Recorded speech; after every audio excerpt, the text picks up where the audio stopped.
Hello दोस्तों, मैं अमन पुरोहित sir आपके अपने यूट्यूब चैनल पुरोधा क्लासेस पर स्वागत करता हूं। दोस्तों, यदि आपने मेरे चैनल को सब्सक्राइब नहीं किया है तो चैनल को सब्सक्राइब कर दीजिए, वीडियो को लाइक कर दीजिए और अपने ग्रुप में शेयर कर दीजिए। तो आइए स्टार्ट करते हैं आज का सेशन। आपको बता दें कि यह जो सेशन है जल से संबंधित है, जो कि विज्ञान का एक बेहतर टॉपिक होगा।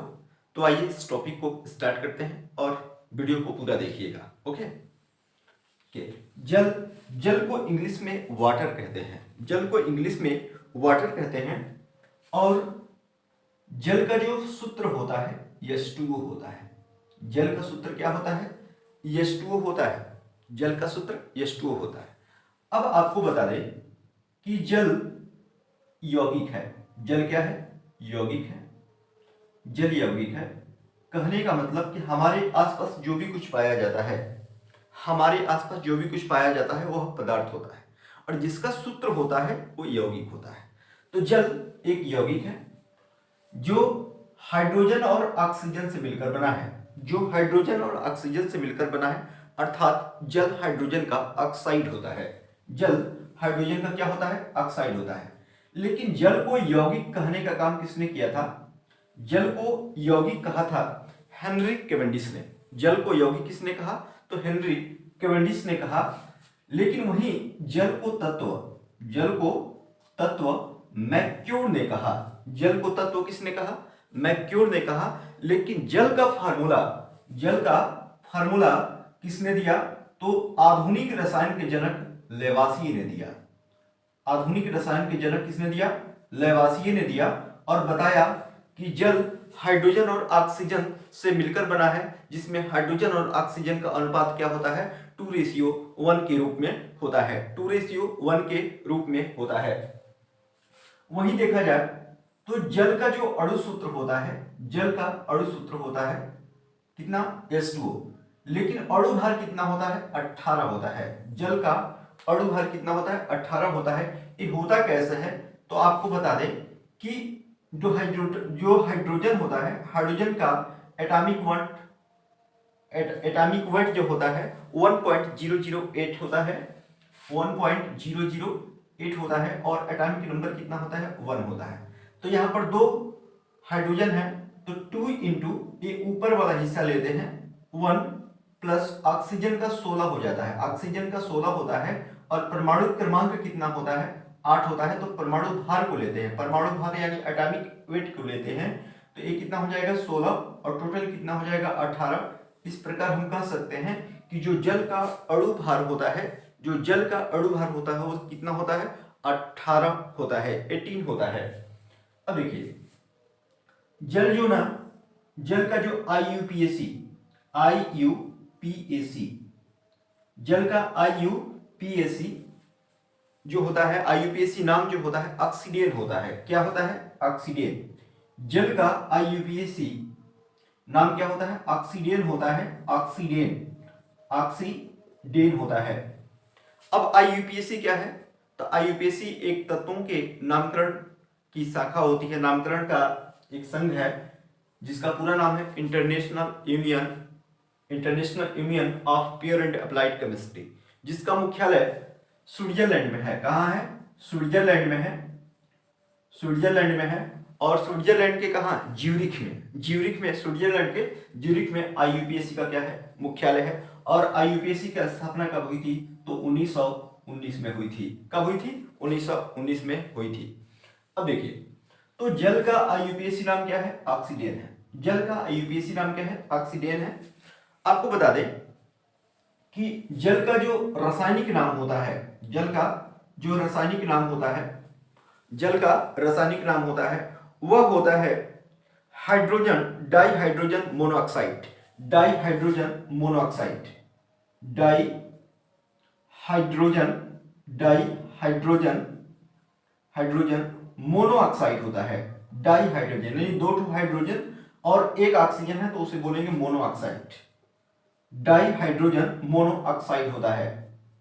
मोनोऑक्साइड होता है यानी जल का जो रासायनिक नाम होता है डाइहाइड्रोजन मोनोऑक्साइड होता है, जिसे आप हाइड्रोजन डाइहाइड्राइड भी कह सकते हैं। जिसे आप हाइड्रोजन डाइहाइड्राइड भी कह सकते हैं। हाइड्रोजन डाइहाइड्राइड भी कह सकते हैं, हाइड्रोजन डाइहाइड्राइड भी कह सकते हैं। तो देखिएगा, जल जो होता है ना, जल रंगहीन होता है। जल क्या होता है? रंगहीन होता है।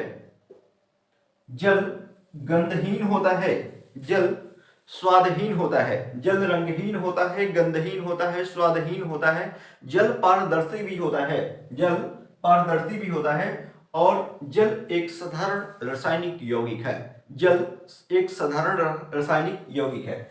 तो जल पारदर्शी होता है यानी ट्रांसपेरेंट होता है। यही कारण है कि सूर्य का प्रकाश जल के अंदर लगभग 200 मीटर तक चला जाता है, जिसकी वजह से जो हाइड्रोफाइट हैं, जो जलीय पौधे हैं, प्रकाश संश्लेषण की क्रिया करते हैं और जल में ऑक्सीजन निर्मुक्त करते हैं, ऑक्सीजन रिलीज करते हैं, जिसके कारण जो जल में घुलित ऑक्सीजन होती है और जिसका प्रयोग जलीय जीव करते हैं। तो जल क्या है? रंगहीन, गंधहीन, स्वादहीन और पारदर्शी है। आपको बता दें कि जो शुद्ध जल होता है उसका पीएच मान 7 होता है। उसका पीएच मान कितना होता है? 7 होता है। इसका मतलब ये हुआ कि जल उदासीन होता है। जल क्या होता है? उदासीन होता है। जो शुद्ध जल होता है जिसका पीएच मान कितना होता है? 7 होता है, अर्थात ये क्या होता है? उदासीन होता है। उदासीन का मतलब ये हुआ कि इसमें पॉजिटिव चार्ज और नेगेटिव चार्ज दोनों क्या होते हैं? बराबर होते हैं। पॉजिटिव चार्ज और नेगेटिव चार्ज दोनों क्या होते हैं? बराबर होते हैं। यही कारण है कि जल क्या होता है? उदासीन होता है। इसका मतलब ये हुआ कि इसमें मुक्त इलेक्ट्रॉन नहीं होते हैं। मुक्त इलेक्ट्रॉन का मतलब कि इसमें फ्री इलेक्ट्रॉन नहीं होते हैं, जिसके कारण इसमें इलेक्ट्रिक करंट फ्लो नहीं करती है। किसमें? जल में इलेक्ट्रिक करंट फ्लो नहीं करती है। दूसरी बात कि जो जल होता है ये उदासीन है। ये तो बात क्लियर होगी। अब देखिए, जल उदासीन होने के कारण इसमें मुक्त इलेक्ट्रॉन नहीं होते हैं, जिसके कारण इसमें विद्युत धारा प्रवाहित नहीं होती। लेकिन जो शुद्ध जल होता है वो विद्युत का कुचालक तो होता है, लेकिन उष्मा का सुचालक होता है। उष्मा का क्या होता है? सुचालक होता है, अर्थात इसे हीट करने पर हीट हो जाएगा। और शुद्ध जल को आप आसुत जल भी बोलते हैं। क्या बोलते हैं? आसुत जल भी बोलते हैं। आसुत जल भी बोलते हैं। किसको? शुद्ध जल को। और आसुत जल का निर्माण आसवन विधि द्वारा किया जाता है। किस विधि द्वारा? आसवन विधि द्वारा किया जाता है। ठीक है, आसवन विधि द्वारा किया जाता है। एक बात और बता दें कि समुद्र के जल को पीने योग्य बनाने के लिए आसवन विधि का प्रयोग करते हैं। आसवन विधि है क्या? तो देखिएगा, जब जो खारा जल होता है, खारा जल को आप हीट करेंगे। जब खारा जल को हीट करेंगे तो हीट करने के बाद वहां पर उष्मा बनेगी। उष्मा यानी भाप बनेगा। और भाप को आप ठंडा करके आप एक जगह कलेक्ट कर लेंगे। तो जो भाप को ठंडा करने के बाद जो जल प्राप्त होता है वही क्या है? वही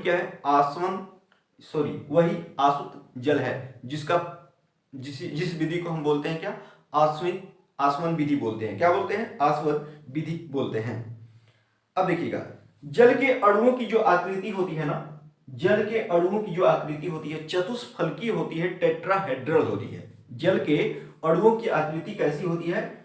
चतुष्फलकीय होती है, टेट्राहेड्रल होती है। जल के अणुओं की आकृति कैसी होती है? चतुष्फलकीय और टेट्राहेड्रल होती है। और आपको बता दें कि जल के अणुओं के मध्य जो कोण होता है 104.5 डिग्री का होता है। जल के अणुओं के मध्य जो कोण होता है वो कितना होता है? 104.5 डिग्री का होता है। 104.5 डिग्री का होता है। अब देखिएगा, जल के अणुओं का जो आकार होता है ना,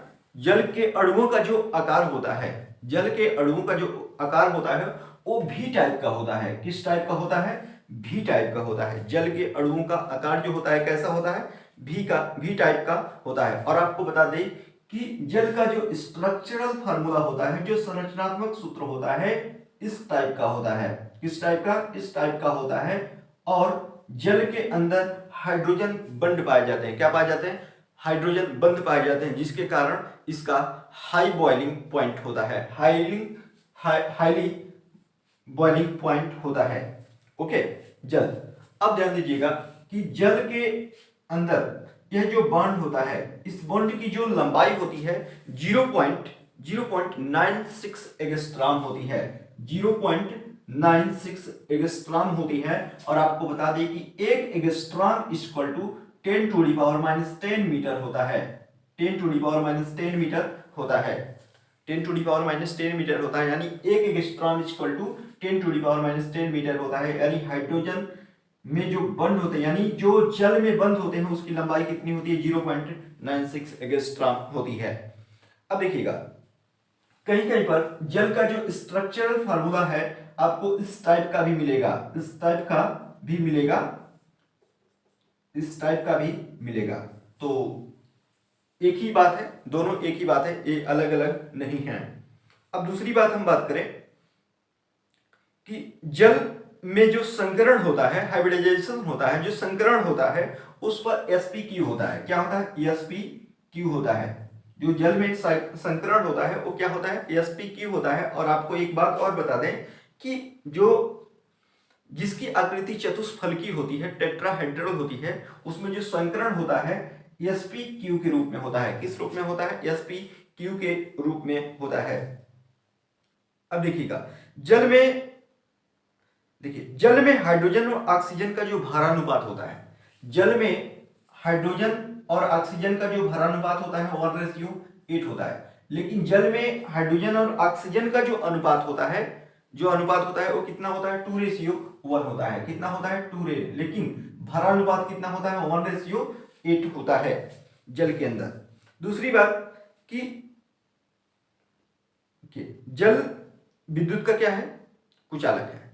जल क्या है? विद्युत का कुचालक है। लेकिन ऊष्मा का क्या है? सुचालक है। देखिए, जल का जो हिमांक होता है, जल का जो हिमांक होता है वो 0 डिग्री सेल्सियस होता है।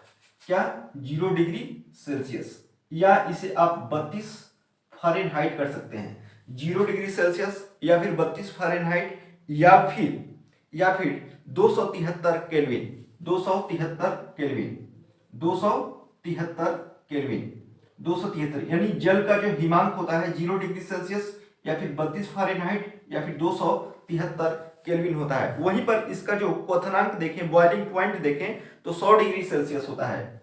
सेल्सियस में 100 डिग्री सेल्सियस होता है, वहीं फ़ारेनहाइट में 212 डिग्री फ़ारेनहाइट होता है, 212 डिग्री फ़ारेनहाइट होता है। लेकिन वहीं इसको केल्विन में देखा जाए तो 373 केल्विन होता है, 373 केल्विन होता है, 373 केल्विन होता है। आई थिंक यह वीडियो बहुत अच्छी लगी होगी, तो कमेंट सेक्शन में जरूर बताइएगा कि आपको वीडियो कैसी लगी। जय हिंद, नमस्कार दोस्तों।